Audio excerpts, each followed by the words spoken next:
এবার বাড়ি যাওয়ার জন্য প্যাকিং করছি। অনেক থাকা হলো শ্বশুর বাড়ি, এবার যাবো হচ্ছে বাড়ি।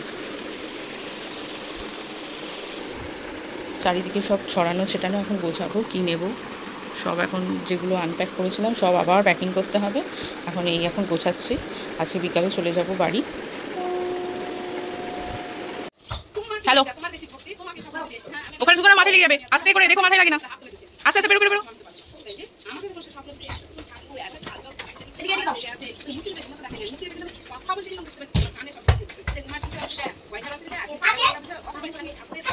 বাবা কি সুন্দর খেলছে বাবা।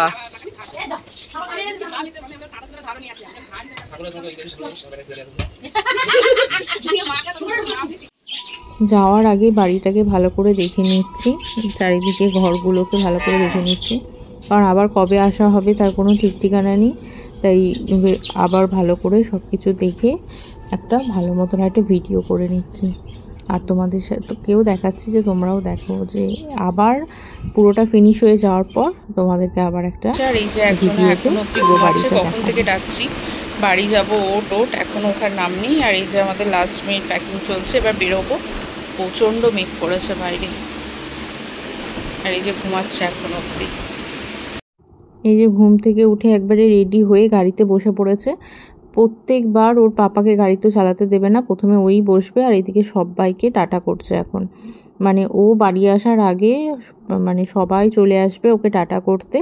ওর জাম্মিরা, ওর ঠাম্মি, ওর কাকাই, জেঠু সবাই চলে এসেছে, দিয়ে সবাইকে টাটা করছে। এটা প্রত্যেকবার যখনই যায় তখনই, আর আসার আগে সবার মুখটা ভার হয়ে যায়। আর ওরও মনটা খারাপ করে, মন খারাপ নিয়েই আমাদেরকে বাড়ি আসতে হয়, কিছু তো করার নেই। বাড়ি থেকে বেরিয়ে প্রচণ্ড মেঘ পড়েছিল, চারিদিকে মেঘ হয়েছে, কিন্তু বৃষ্টিটা আসেনি। এটাই আমাদের কাছে মানে অনেকটা বড় আর কি মানে শান্তি, যে বৃষ্টি আসেনি। বৃষ্টি আসলেও ভালো লাগতো, কিন্তু মেঘটা চারিদিকে মেঘ করেছিল আর প্রচণ্ড হাওয়া দিচ্ছিল, বৃষ্টিটা হয়নি। কারণ বৃষ্টি পড়লে মানে রাস্তাতে এত কাদা হয়েছিল, মানে মাটি হয়েছিল, বৃষ্টি পড়লে ওগুলো পুরো ভিজে যেত। দেখো কি সুন্দর চারিদিকটা।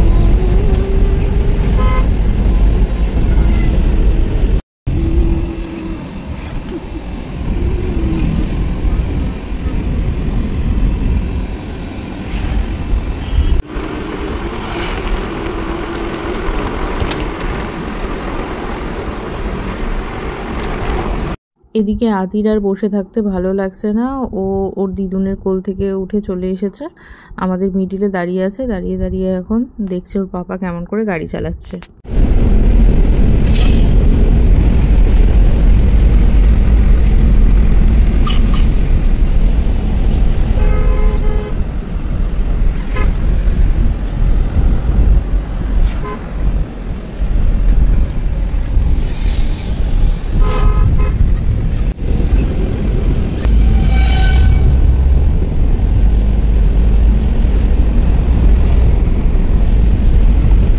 বহরমপুর ঢোকার আগে আদির পাপা মোড় নিল হচ্ছে বহরমপুর বাইপাসের দিকে।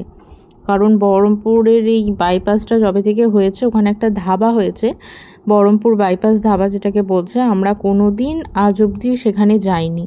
তো আদির পাপা প্ল্যান করে রেখেছিল যে আমরা বহরমপুর ঢোকার আগেই একটা মোড় নেব, দিয়ে একদম বাইপাস হয়ে বাইপাসে খাওয়া দাওয়া করে তারপর আসবো।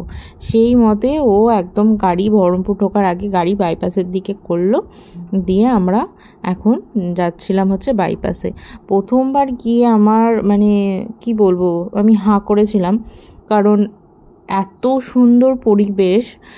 আর এটা এনএইচের উপরে হলেও এত সুন্দর, মানে চারিদিকটা কোনো রকম কোনো কিছুর ভয় নেই। আর এত হাওয়া, এত সুন্দর হাওয়া। আমি জাস্ট প্রথমবার গিয়ে আমি আদির পাপাকে বলছি আমাকে মানে আরও যেন আমাকে পরের বার যেন নিয়ে আসো। তো এইবার বাইকে যাব কি গাড়িতে যাব, যাতেই হোক আবার আমি আর একবার যাব। মানে একবার গিয়ে আমার মন পোষায়নি। এখানে যে একটা প্লে এরিয়া আছে, সেখানে অনেক কিছু আছে বাচ্চাদের জন্য। আদি আর আদির পাপা সেখানেই যাচ্ছে। এদিকে তাকাও, মাম্মামের দিকে, মাম্মামের দিকে।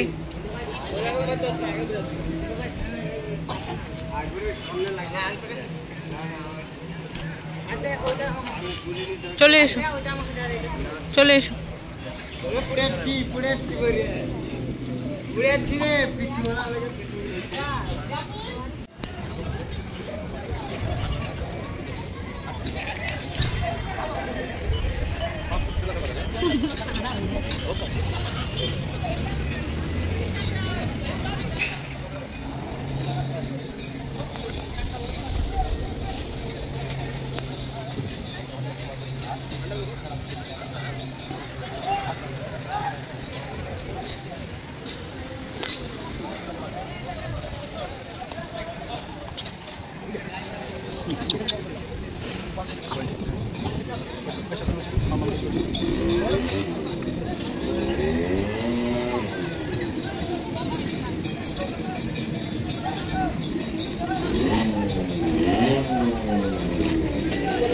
ওর সাথে কথা কথা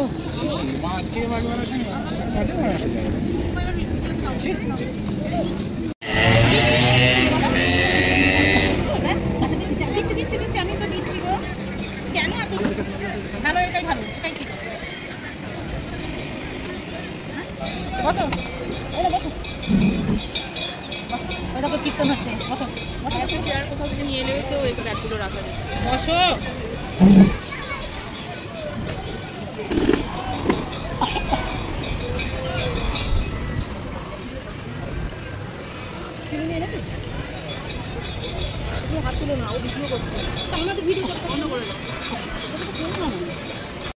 এখানে আমি ভিডিও করছি আর আমার মা কিন্তু অনবরত আমাকে বকছে, কারণ আদির প্রচণ্ড কাশি হয়েছে।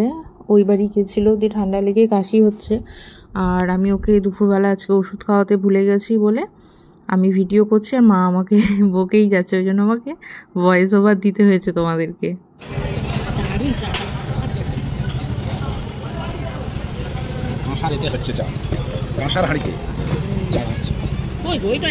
এত চকলেট খাচ্ছে বসে বসে, 2 হাতে করে চকলেট খাচ্ছে। আর দিদুন বলছে চকলেট খেলেই কাশি হবে, কিন্তু তাও শুনছে না। এই যে এখনই কাশতে শুরু করে দিয়েছে, দেখেছো? চকলেট খাচ্ছে আর কাশছে। দিদুন বলছে যে চকলেট খেলে কাশি হবে, তাও শুনছে না। এই যে চকলেট খেয়েই যাচ্ছে। আমাকে বলছে আবার খাবে খাবে, আর তো নিয়েই তো আমি কি খাবো? টিস্যু এনেছিস? ওই দেখ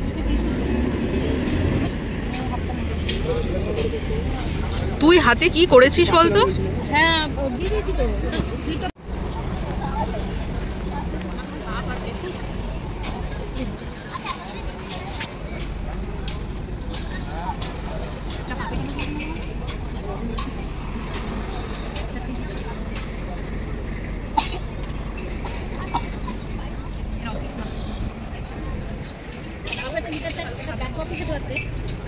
একটা ব্ল্যাক কফি খেতে পারছে।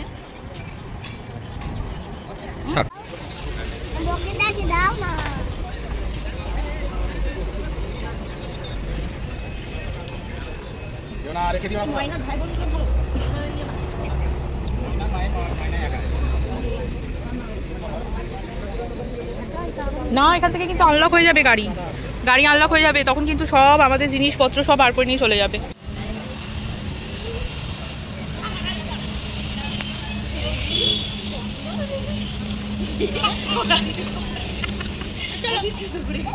তারপর খাওয়া দাওয়া কমপ্লিট করে ওখান থেকে বেরোতে বেরোতে আমাদের অনেকটাই রাত হয়ে গেছিলো, প্রায় 7টার উপরে বেজে গেছিলো। তাই আদির বাবা তাড়াতাড়ি করে গাড়ি চালিয়ে বাড়ি আসার জন্য বাড়ি নিয়ে আসছিলো। তো কারণ আদিও খাইনি, অনেকটাই লেট হয়ে যাচ্ছে, আর রাস্তাটা শুধু আমি দেখেই যাচ্ছি।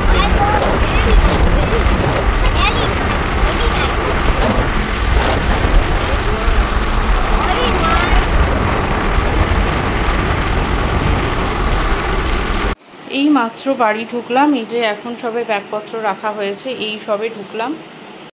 ঢুকেই জাস্ট হাতে মুখে জলটা নিলাম, জলটা নিয়ে এবার আদিকে খাওয়াবো, কারণ অনেকক্ষণ খাইনি। খাইয়ে দাইয়ে ওকে ফ্রেশ করে খাইয়ে দাইয়ে দেখি যদি একটু ঘুমাই তো ঘুম পাড়াবো, নাহলে সেই রাত্রে খেয়ে একদম ঘুমাবে। ও মানে গ্রামের বাড়ি গেলে ওর যা ধকল যায় যে কিছু বলার নেই। আমার মুখে এখনও জল আছে, এই জাস্ট জলটা দিলাম। এইবার আজকে ব্লগটা এখানেই শেষ করছি। অবশ্যই ব্লগটা ভালো লাগলে লাইক কমেন্ট শেয়ার করো। আজকে আসছি, সবাই ভালো থেকো, টাটা, গুড নাইট।